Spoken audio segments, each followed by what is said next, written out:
Thousands of women are finding that economical, no-rubbing Aero Wax makes dingy old floors shine and sparkle look like new.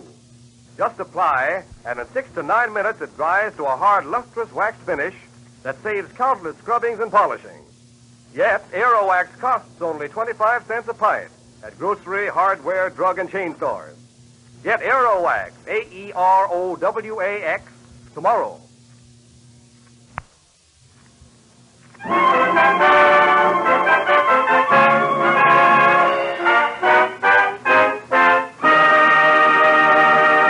Mr. Keene, Tracer of Lost Persons, is on the air.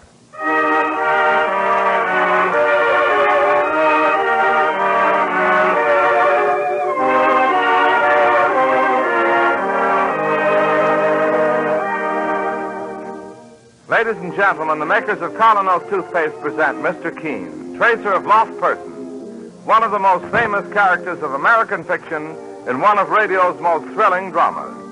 Tonight and every Thursday night from 7:30 to 8 Eastern Wartime, the famous old investigator will take from his files and bring to us one of his most celebrated missing persons cases.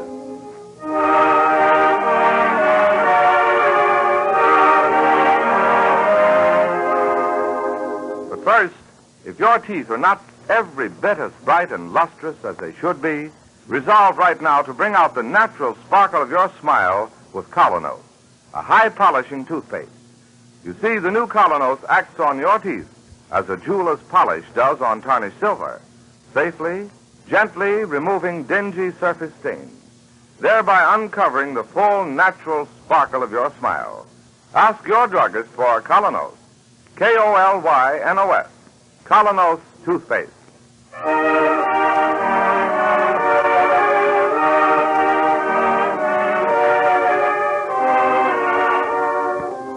Now, Mr. Keene, Tracer of Lost Persons. Tonight he brings us the case of the missing witness, one of the strangest of his career. A case in which murder, 3 beautiful women, and a fashion show are all strangely mingled. But listen now. As our story opens, a man is seated in a chair. Across his head slants a bar of sunlight, and on his face is a completely incredulous smile. He rises slowly to say, Don't be a fool, my dear. Put it down before you hurt yourself. Can't you hear me? Stop this ridiculous play acting. Put it down, I say. You really did it. I didn't think you had it in you. Not you.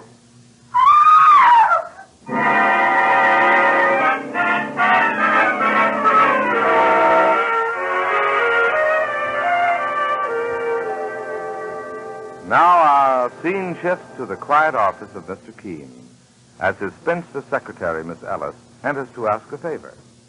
Mr. Keene, I wonder if I might get off early this afternoon. You want to do some shopping, Miss Ellis? Oh, no. I'm going to a fashion show. Why, Miss Ellis, I didn't know you were interested in fashion shows. Well, are you insinuating that I dress like a bag of potatoes? No. As a matter of fact, Mr. Keene, it's something very, very special. You see, when I was living in Queens about 15 years ago, there used to be a little widow next door. Pretty little creature. Oh, such a struggle to make a living for herself and her daughter. I'd give her a bit of sewing every now and then to help, and... well, you won't believe me when I tell you her name. Try me. Mary Blaine. Today, she's the most brilliant in America. Good heavens, that is... Dress, the dinner suit, the short evening gown. She's enormously famous and wealthy now. Yes, I read a piece about Mrs. Blaine in one of the magazines. It called her the epitome of the successful career woman. Well, she's giving her mid-season fashion show today, and she asked me to come for Auld Lang Syne. Brilliant woman. Mary's a... Hey, look here, Mr. Keene. Don't you come along and meet her. Oh, me? Dozens of men there, and all in love with Beauty Blaine. Oh, do come. Now you've not... Well, all right, Miss Ellis. You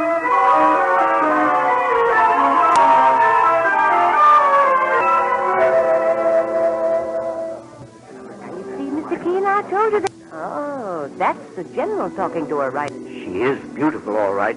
Success. How do you mean? There's an expression in her face of strain, anxiety.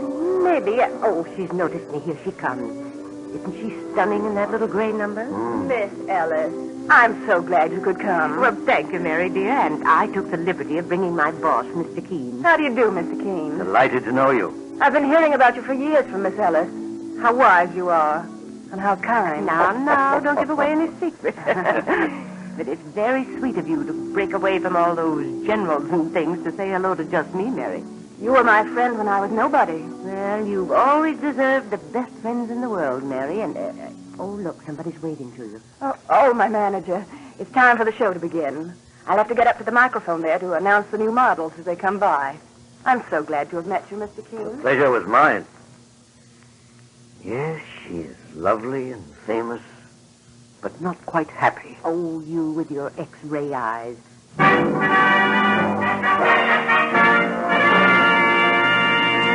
Well, here starts the fashion parade, Mr. Keene.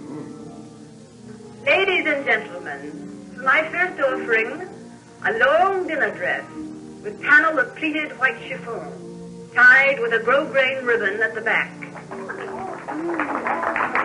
Isn't that stunning? Yes, even an old bachelor can see that. Especially an old bachelor.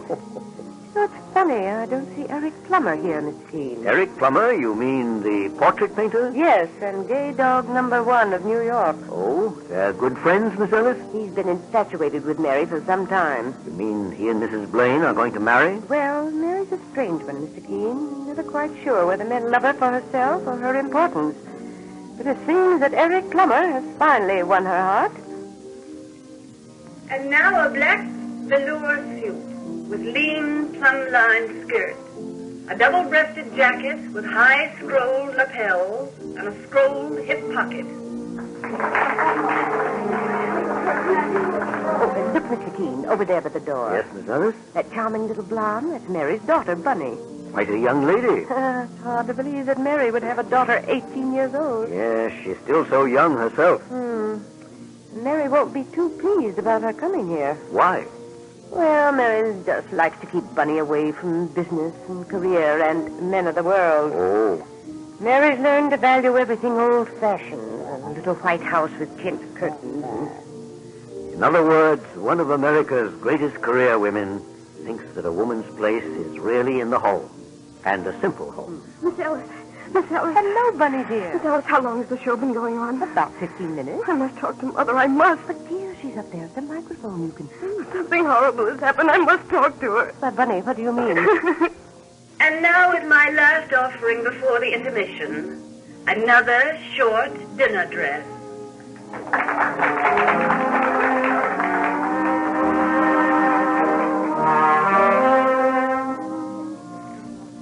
Mother. Mother. She's seen you, Bunny. She's coming this way. Oh, now, dear, try to quiet yourself. And here, let me introduce you to Mr. Keene. How do you do, Bunny? Mr. Keene, you're the famous detective. I am an investigator. Well, maybe you can do something about this horrible thing. What horrible thing, Bunny? Hello, Bunny, dear. Mother. Darling, I thought you were going skating with your young soldier friend. No, I didn't. Oh, Mother. Mother. Oh, come, Bunny. What's happened? I went to Eric Plummer's studio instead half an hour ago. To Eric's studio? Why? He asked me to tea. He wanted to talk about doing my portrait. He might have asked me about that. Oh, it was all to be a surprise, Mother. Eric said it would make me the toast of cafe society. I'd become glamour girl #1 of 1944. Oh, my dear. You should have gone skating. Bob Martin is such a fine boy, and his furlough will be up soon. Mother, I still haven't told you what happened. If you'd rather we left you alone. Oh, no, Mr. Keene, please stay. I beg you to. Well, what has happened, Bunny? When I got to the studio and rang the doorbell, a policeman came out. A policeman? He asked me all sorts of questions because you see, Eric's been shot. Shot? Through the head. He's dead, Mother. He's dead. Oh, how utterly horrible. The police said there weren't any clues at all. Oh, imagine anybody killing a wonderful man like Eric Plummer. It's ghastly. Ghastly. I want to find the person who killed Eric. I want to make them pay. And that's why I thought maybe Mr. Keene... Yes, Mr. Keene. In a situation like this, you'd know exactly what to do. But if the police are already on the case... Well, one moment, please. Bunny, go over to Mr. LaRue and ask him to announce the rest of the show. All right, Mother. And you, Mr. Keene, would you please step into my office with me? Oh, forgive me, Miss Ellis. Oh, it's quite all right, Mary. Here, Mr. Keene. Thank you. Well, my dear? Mr. Keene, Bunny's news did not altogether surprise me. Really? In fact, I know very well who killed Eric Plummer. You do? But first, Mr. Keene, I've heard you're the cleverest private investigator in this country. Thank you. Do something for me, please. Go to Eric's studio. Examine all the evidence. And when you come back, Yes? I'll tell you who killed Eric Plummer.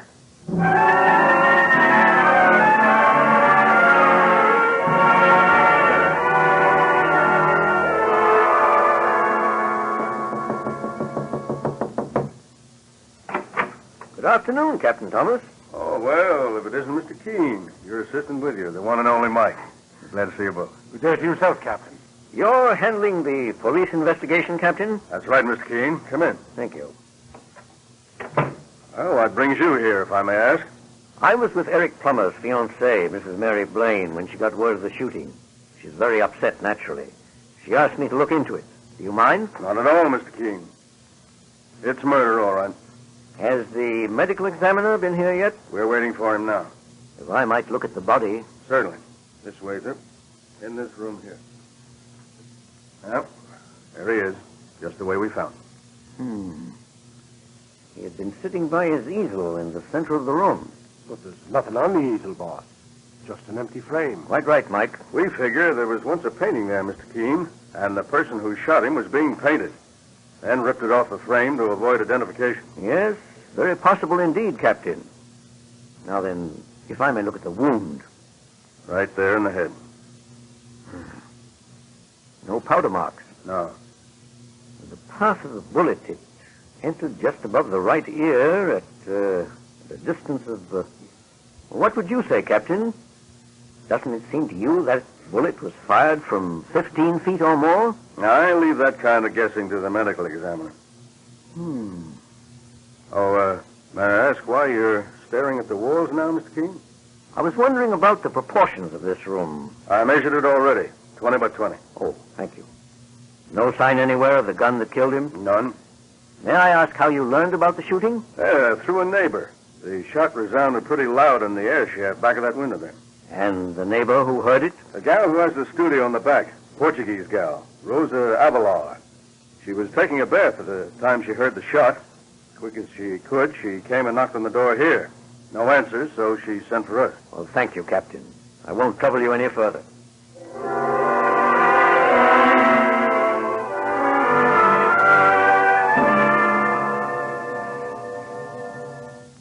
Rosa Avila. This is her daughter. All right, Mike. Wait for me on the landing below. I'd rather go in alone. Okay, Mr.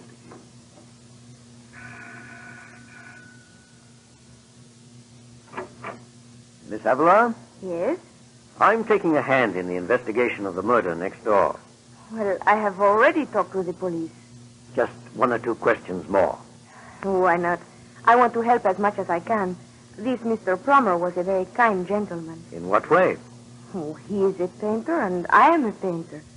But I am a little one, a poor one. He made me many loans of materials. Very generous. As one artist to another, eh? Yes, of course.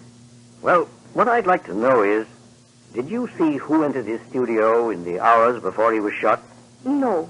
I am busy painting a flower piece. That one there? Yes. It's lovely. You like it? Very much. I presume you're working from that vase of roses on the windowsill. Yes, that's right. Well, now, after the shooting, did you hear anybody running from the studio? Well, I am not sure. You see, I am taking a bath with the window closed. I hear a loud noise like a shot, but nothing else. Thank you. Sorry to have troubled you. No trouble at all. Well, Mr. Keene? Mike, I'd like you to check something for me right away. Why, sure, sir. While I go back to see Mrs. Blaine, I want you to dig up the landlord of this house and, just as routine, check on these points.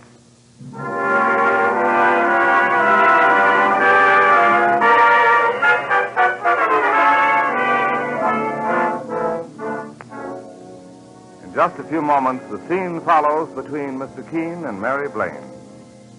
Meanwhile, remember, first impressions are usually lasting impressions. People judge you by the way they see you. They decide almost at once whether they want to know you better or not. And one of the greatest factors that influence everyone you meet is your teeth. If your teeth are dull and discolored by surface stains, chances are 9 times out of 10 that others find you unattractive. That's why I want to tell you about the new Colonos toothpaste. It's a high-polishing toothpaste. Thousands more people every day are discovering it does wonders in helping to remove from the teeth those dingy-looking surface stains, so that the natural sparkle and brilliance is revealed. What's more, Colonos is delightfully pleasant to use because it leaves your mouth feeling tingling clean and refreshed. For its action is like a jeweler's polish removing tarnish from a piece of silver.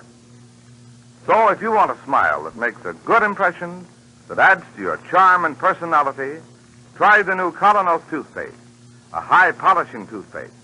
Get Colonos, K-O-L-Y-N-O-S, Colonos toothpaste at any drugstore tonight. And now Mr. Keene faces Mary Blaine, Eric Plummer's beautiful and famous fiancée. Here, Mr. Keene. Sit down. Thank you, Mrs. Blaine. You went there. You examined the evidence. Yes. I fulfilled my part of the bargain. And now I'll have to fulfill mine. Well, my dear, you said you knew who killed Eric Plummer. I did, Mr. Keene. I killed him. You? I fancied you'd say that. Oh, not because I'm shielding anybody else. Please don't get the conventional idea that my daughter, that Bunny, perhaps... No. But if you did it, why did you send me back to look at the evidence? Because I hoped and prayed that perhaps I didn't do it. Oh, I know all this sounds mad. Tell me the whole story. The whole story, Mr. Keene. I've given my best years to fight my way to the top. Now it's just one long nightmare of anxiety to stay there. Men flock around me. Why? For my money, my fame, or for myself? I can never be sure. When I met Eric Plummer, I knew he led a rather wild life, but he was a great artist in his own right. And when he told me he loved me, it sounded real for once. Or I hoped it was real. Yes, my dear. Go on. Lately, he's been painting my portrait. Once I took Bunny to watch. That was a mistake. Eric went to work on Bunny with all his charm. A man old enough to be her father. I want to keep Bunny wholesome and natural, Mr. Keene.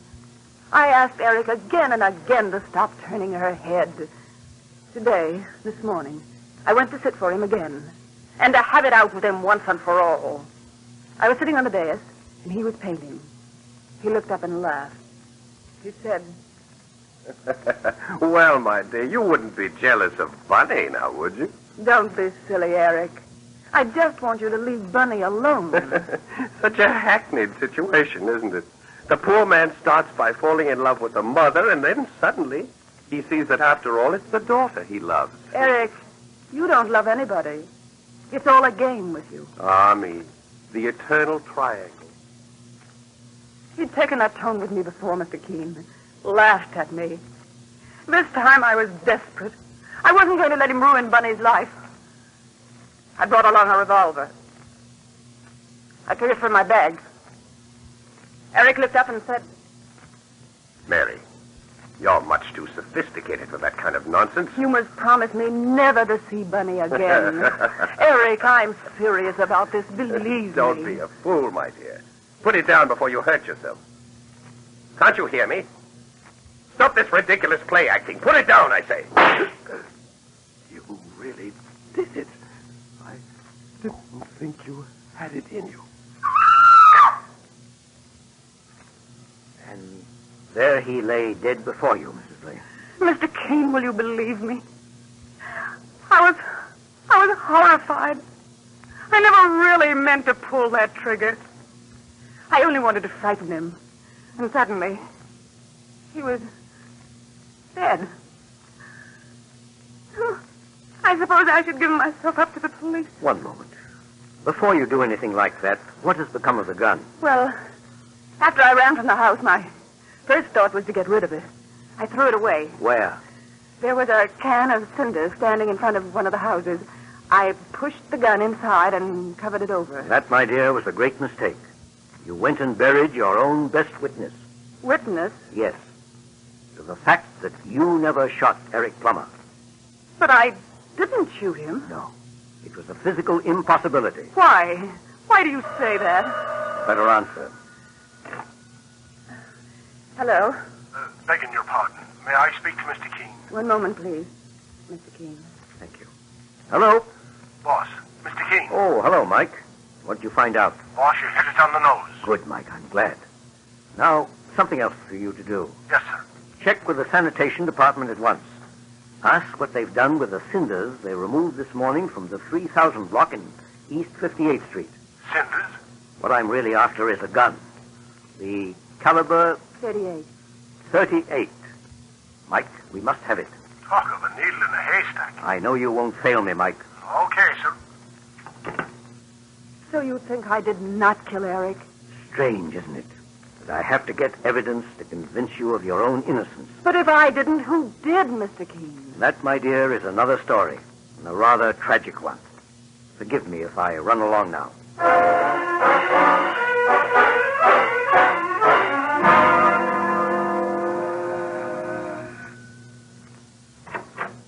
Oh, so you are here again.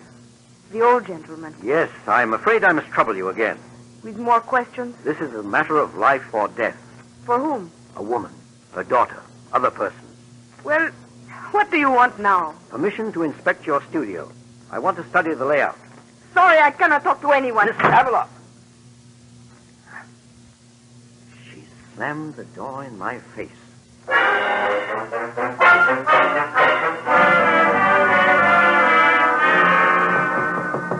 Come in. Good morning, boss. It's me. Not fit to stand in anybody's office. Why, Mike, you're all covered with ashes. Like a spectre risen from the grave. I've been digging through a mountain of ashes all night. Where? Oh, over on the East Drive. They're taking it for landfill. Did you find it, Mike? Here you are, boss. Good work. Have a look inside. Mike, I'm going back to Mary Blaine's place at once.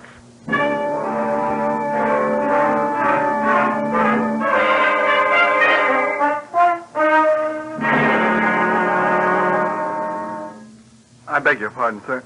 Are you going in there by any chance to see Mrs. Blaine? Yes, Corporal. You are a corporal, aren't you? Yes, sir. Bob Martin's my name. My name is Keene. I believe you're a friend of Bunny's. Oh, I'm crazy about her. I came up on this furlough just to see Bunny.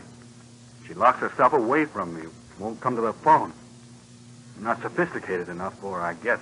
I rather fancy she may soon have her fill of sophistication. Well, I just thought if you saw Bunny around I'll inside be glad to tell her you're here. And too bashful to break in. Thank you. Oh, Mr. Keene. Oh, I've been waiting so anxiously ever since you phoned that you were coming. Can we speak somewhere privately? Of course. This door. Mr. Keene. Hello, Bunny. You have good news for us? Bunny knows everything. I told her. I don't see how I ever could have thought Eric was glamorous. Well, we found a gun, Mrs. Blaine. Look at it. It's mine. The one I tried to get rid of. Not one of the cartridges has been fired. You're sure? My dear, you couldn't possibly have killed him, and for many reasons. What do you mean? You say Eric Plummer was facing you when you aimed the revolver, Yes, Mr. Keene. but the bullet actually entered from the side of his head. The side? In fact, judging from the lack of powder marks, from the distance at which the fatal bullet was obviously fired, nobody inside that room could have killed him. Why, Mr. Keene? The room is 20 by 20. With Plummer sitting in the center at his easel, a person aiming the pistol with arm outstretched would nowhere have been more than 10 feet from him. But the bullet traveled at least 15 feet. 15? Then where did it come from? Outside the apartment, from a studio just across the narrow air shaft, and through the open window of Plummer's studio. And the person who killed him? A young lady, I'm afraid, also a painter. We learned from the landlord that it was Plummer who engaged the little back studio for her a year ago. Eric did? Yes. And he was supposed to be so madly in love with Mother. For the past 3 months, her rent hasn't been paid at all. Plummer finally lost interest. The young lady, Miss Avalar, seems quite hot-tempered. Charm. Glamour. And in the end, murder. Come in. Oh, Mr. Keene, Captain Thomas. your office said I'd find you here. I have a message for you. For me? It was addressed to the old gentleman. We figured out that means you. From Rosa Avila. Yeah. Read it. Old gentleman, you are very wise. You guessed the truth. And now I will save everybody's time by sentencing myself. Rosa Avila. She committed suicide? Half hour ago, ma'am. I'm sorry about this. Truly sorry. Well, that closes the case. I'll have to get along now and write the police report. Goodbye, Captain Thomas. Mr. Keene, how can I ever thank you? You were innocent, Mrs. Blaine. I was happy to be able to help you. Eric. Everything about him was so mean, so heartless. That reminds me, Bunny, I believe there's a boy, a very bashful one, who's hanging around outside. Oh, not poor Bob. Yes, poor Bob. A boy your own age, with 10 times the real glamour of a man like Eric Plummer. Poor dear, he must be furious with me. No, just dying to see you. And my dear, whenever you're tempted to see glamour in a man like Eric Plummer, remember that all that glisters is not gold. Often you have heard that told. Gilded tombs do worms enfold. How terribly true. I've realized it for a long time. And now, so do I. All right, Bunny. Run along with you and make that poor bashful soldier happy.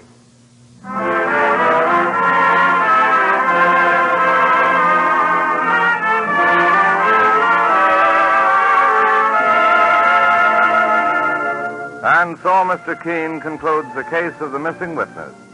Listen next week at the same time as he brings us the baffling and colorful case of the girl who sang too well.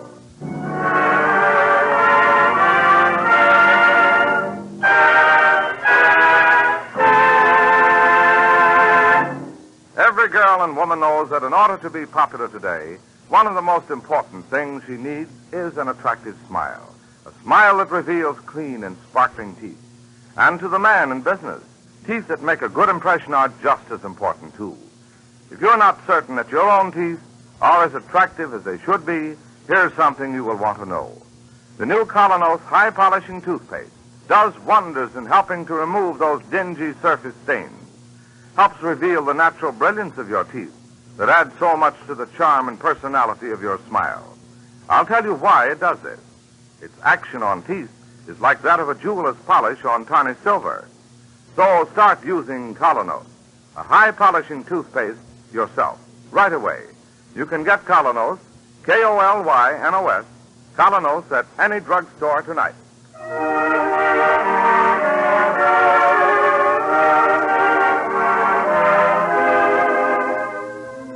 You've just been listening to Mr. Keene, Tracer of Lost Persons. Now on the air at a new time. Every Thursday night, 7:30 to 8 Eastern Wartime over this network. Don't miss Mr. Keene next Thursday night when the kindly old Tracer turns to the case of the girl who sang too well. This is Larry Elliott saying good night for the makers of Colonos Toothpaste and Mr. Keene, Tracer of Lost Persons.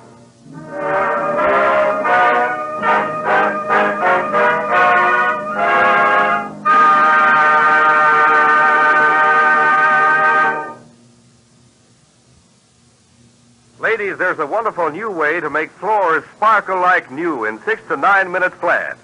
Use Aero Wax, the self-polishing wax that goes on in a jiffy, dries without rubbing. Its marvelous high luster adds beauty to your rooms, saves countless scrubbing. Yet it costs only 25 cents a full pint. Get Aero Wax, A-E-R-O-W-A-X, tomorrow. This is the Columbia Broadcasting System.